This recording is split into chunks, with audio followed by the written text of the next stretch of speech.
Tama-tama yung timpla. Wow, so creamy. More beef toppings.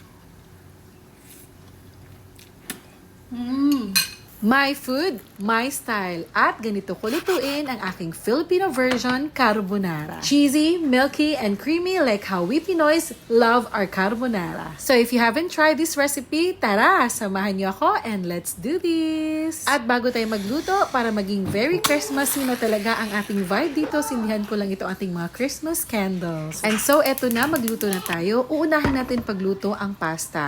Magsalang lang ng tubig, timplahan ng asin at maglagay na din ng mantika. At pag kumulo na, ilagay na din ang pasta. And while waiting for the pasta na maluto, maghahanda ko dito ng bacon at ang ginamit ko dito na bacon ay beef bacon.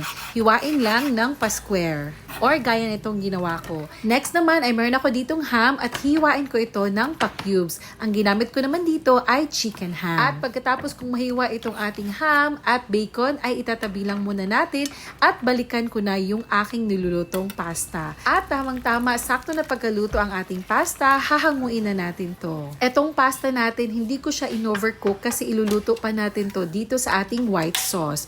So eto na, sa puntong ito, iluluto na natin or igigisa na natin itong ating beef bacon hanggang sa maglabasan na yung oil niya. So for our carbonara, I'm using beef kasi si eldest ko hindi kumakain ng baboy. So beef bacon yung ginamit natin. Okay, this one looks good na oh. Char, English tayo ngayon no. Okay na to, hanguin na natin. At lumipat lang naman ako ng lutuan pero same pan lang din, naglagay na din ako dito ng butter at ginisa ko na itong ating sibuyas. Sinunod ko din paggisa itong ating bawang. Igisa lang hanggang sa maglabasan na yung aroma niya. At pag mabangong-mabango na, isunod na natin ang ham. Actually, ang isunod ko dapat na isosote ay iyong mushroom but nahuli, muntik na makalimutan. So ayan, gisa ko pa una ang ating ham bago ang mushroom. So dapat baliktad siya. Then maglagay na din ng chicken broth.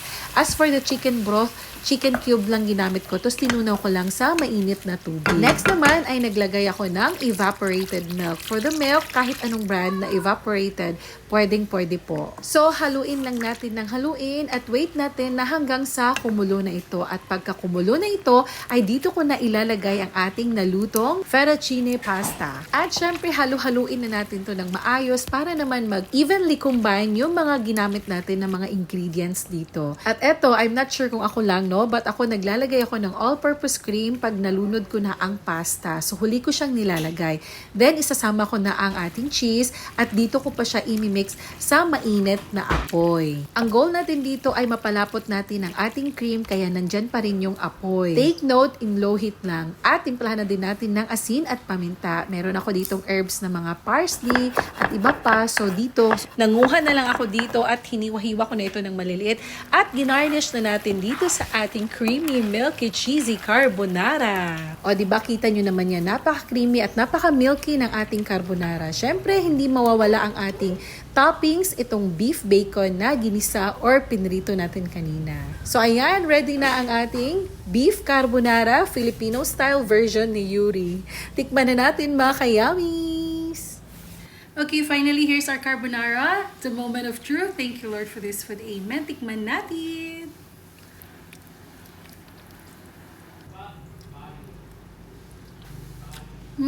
Tama-tama yung timpla. Yung pagka-milky niya, pagka-creamy niya, at pagka-cheesy. Nag-aagaw talaga. Oh, grabe.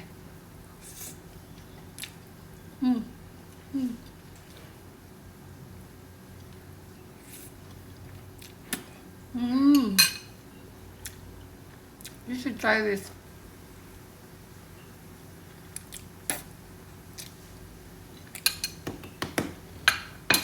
Oh, yummy.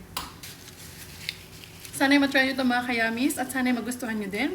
Ito na po si Yuri na laging nag-iwan ng kasabihang laging kumain ng tama lang karayami like Yuri.